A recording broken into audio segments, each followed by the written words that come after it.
Et il y a un mec de nulle part qui est arrivé. Pour moi, c'est un sage, mais il est arrivé de nulle part et il m'a regardé, il m'a dit « Mais vous êtes coach ?» Je lui ai dit « Non, non, non. » Et là, il m'a répondu « Pourquoi ?» Et ce pourquoi, je te jure, il a résonné dans ma tête. Là, j'en ai des frissons, mais ça a résonné. Et le soir, ça m'a travaillé des jours, des mois. Et je me suis dit, mais pourquoi en fait? Pourquoi je ne suis pas coach?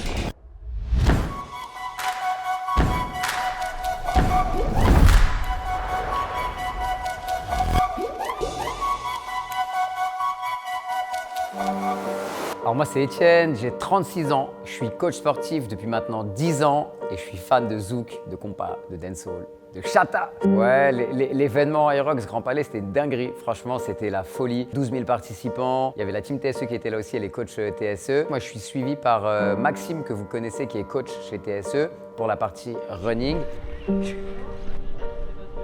Il y a des jours où je suis fatigué, j'ai pas envie de le faire. Et là, c'est vraiment la discipline qui prend le dessus et la discipline qui me permet de faire quand même mes entraînements. Chez vous, sûrement, quand vous avez la flemme de faire du sport et que vous mettez une vidéo de TSE, mais ça vous motive tout de suite. Les premières secondes, elles sont dures, les premières minutes sont dures et à la fin, vous vous dites, je suis fier de moi et je suis fier de l'avoir fait.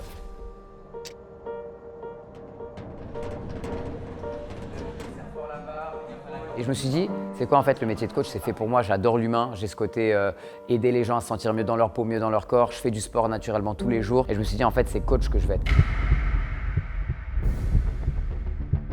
Permettre aux gens aussi de trouver un exutoire à travers le sport. Et je suis reparti à zéro, j'avais 27 ans, je gagnais 800 € par mois, j'habitais en colocation, j'ai repris tout à zéro et là j'ai fait une formation de coach.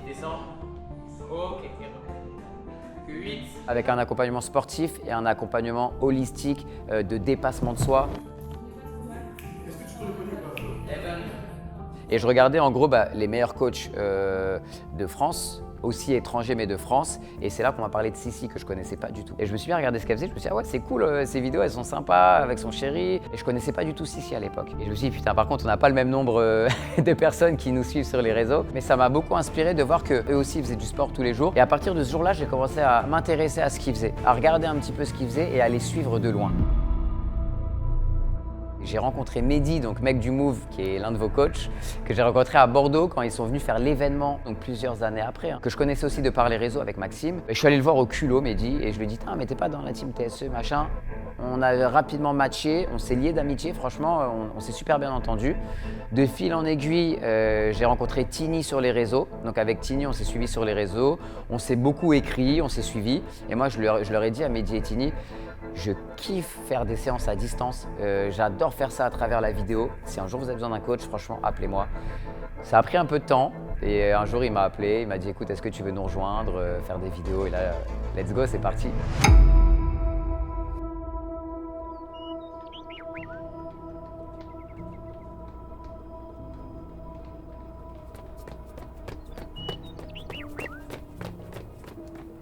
Les résultats qu'on a, c'est toujours des concessions à faire. Mais comme tout, le taf, c'est des concessions avec votre vie privée, c'est des concessions avec vos compagnes ou avec votre quotidien. Pour moi, la vie, c'est des concessions tout le temps. Quelqu'un a dit, Max Piccini, la zone de confort nous tue. Et c'est réel en fait. Parce que quand on est trop bien, au bout d'un moment, le cerveau il tourne en rond, il tourne en boucle et on commence à avoir des pensées négatives, à se sentir moins bien dans notre peau, moins bien dans notre corps. Et je pense que sortir de sa zone de confort, c'est archi important. Tester des fois, passe à l'action. Alors dans ma tête, c'est passe à l'action et tu verras après. Passe à l'action, fais-le et le reste, tu broderas après. Mais déjà, fais-le parce que combien de personnes essayent? Oui, mais là, je suis pas encore prêt. Oui, mais là, financièrement. Oui, mais bon, je commencerai demain. Si tu commences demain, c'est mort. Commence maintenant, fais-le là.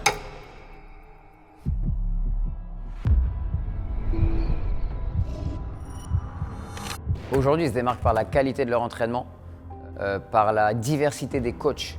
Il y a tous les types de coachs, c'est une dinguerie, genre j'ai fait des rencontres de ouf. On a chacun nos spécialités, chacun nos folies. Et je pense que c'est ce qui fait que plus il y a de coachs divers et variés, plus les gens vont s'identifier à eux. Il y a des gens qui vont pas du tout s'identifier à moi, peut-être que je vais pas être aimé, mais il y a d'autres gens qui vont m'apprécier et s'identifier à moi et vice versa avec d'autres profils. Donc je pense que ce qui se dénote vraiment, c'est la diversité des coachs, la sympathie des coachs, le côté humain parce qu'on se connecte à vous.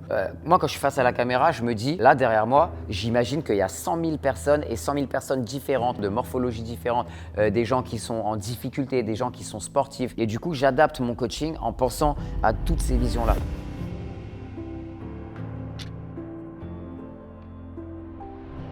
L'effet cumulé.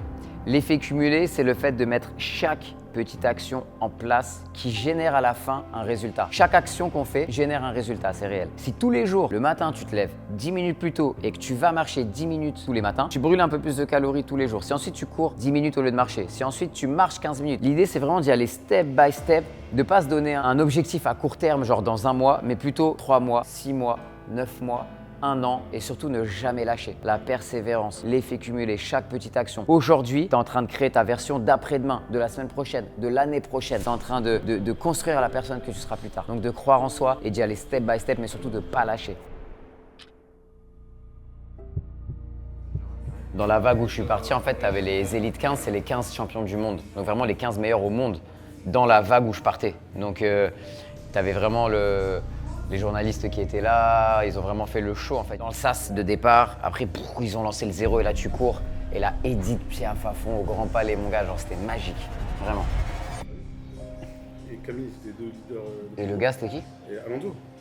Ah oui, c'était à Londres. Tu sais que moi, j'ai même pas reconnu, hein. Je connais même pas sa tête. Gros. Non. C'est après quand j'ai vu sur Insta, j'ai dit ah ok, c'est pour ça qu'il avait une dégaine un peu de resta façon et tout. Oui. Non, moi je l'ai pas reconnu. Je connais pas les visages comme ça de, tu vois. Moi je connais Rof, Booba. Non, il était là, le capot. C'est bien, franchement. Ouais. Et c'est Puma, c'était pour le truc caricatif, je sais pas quoi. Caricature. Vas-y, attends, je t'en mets. Caricature. Mais la bien en boîte, celle-là. La caricature. Pfiou, 700 ce midi, vous êtes des ouf. Le relais, mais c'est ça qui nous a mis dans la sauce, à mon avis. Et toi, t'as pris quoi sur le relais? Les mêmes que toi. Ah oui, burpees et... Sans faire les fentes. C'est là où je me dis, c'est bizarre. C'est-à-dire que les burpees, en fait, tu vois, tu es de la brioche? Non, ça. C'est un test. Let's go.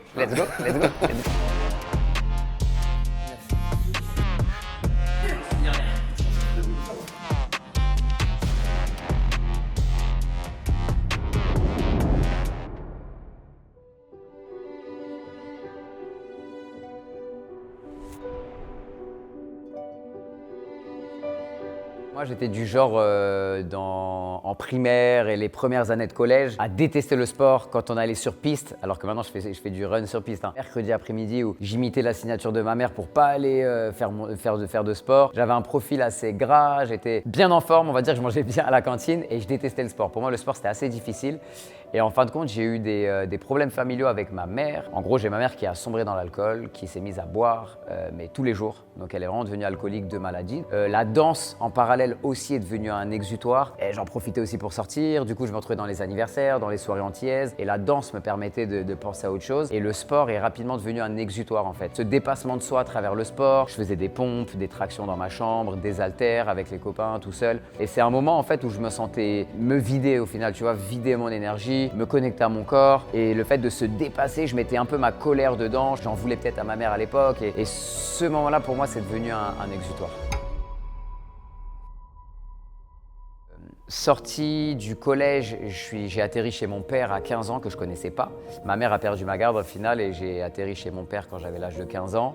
Je suis allé chez les Compagnons du Devoir à des portes ouvertes, voir ce que c'était. Et je me suis dit, c'est pour moi en fait. J'ai besoin de faire un métier manuel de rigueur, j'ai besoin d'avoir un métier assez difficile. Donc j'ai choisi le métier de maçon à l'époque, j'avais 16 ans, 16-17 ans. Ça a duré plusieurs années. J'ai fait 2 ans de Tour de France chez les Compagnons.